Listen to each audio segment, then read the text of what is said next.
পা জ্বালাপোড়া করা, এই সমস্যাটি অনেক লোকের ভিতরে আছে। অনেক লোকের দেখা যায় যে পা ভিজাইলে একটু আরাম বোধ করেন, আবার পা যখন শুকায় যায় তখনই জ্বালাপোড়া করতে থাকে। আবার অনেকেই দেখা যায় রাত্রের তুলনায় দিনে পা জ্বালাপোড়া কম থাকে, রাত্রে জ্বালাপোড়া বেশি থাকে। রাত্রে অনেকেই শীতের দিনে ল্যাপ কাতার নিচে পা রাখতে পারেন না, কারণ এই সমস্যাটি যে হয় এটি সাধারণত শারীরিক সমস্যার কারণে এই সমস্যাগুলি হয়ে থাকে।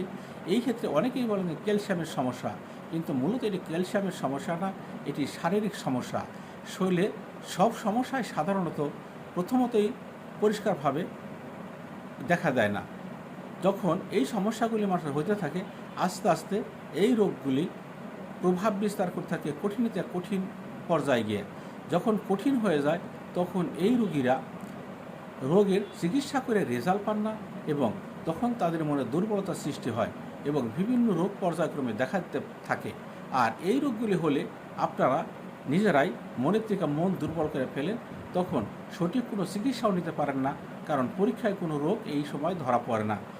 আর এই সমস্যাগুলি হলে যদি আপনারা লক্ষণভিত্তিক হোমিও ওষুধ প্রয়োগ করেন বা হোমিও ওষুধ খেতে পারেন, তাহলে কিন্তু এই সমস্ত রোগীরা দেখা যায় 1-2 সপ্তাহের ভিতরে প্রথমত ভালো হয়ে যেতে পারে।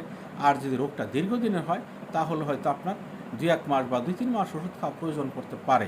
যদি আপনি এইভাবে অভিজ্ঞ হোমিও ডাক্তারের সাথে যোগাযোগ করেন তাহলে ইনশাল্লাহ ভালো হবেন। আর আপনারা এই চিকিৎসা নিতে চাইলে নিজের থেকে ওষুধ কিনে না খেয়ে নর্মাল হোমিও ডাক্তারের কাছে না গিয়ে যে সমস্ত বিশেষজ্ঞ লেভেলের হোমিও ডাক্তার আছে তাদের সাথে আপনারা যোগাযোগ করেন, দেখেন ইনশাল্লাহ আপনি অল্প দিনের ভিতরে ভালো হয়ে যাবেন।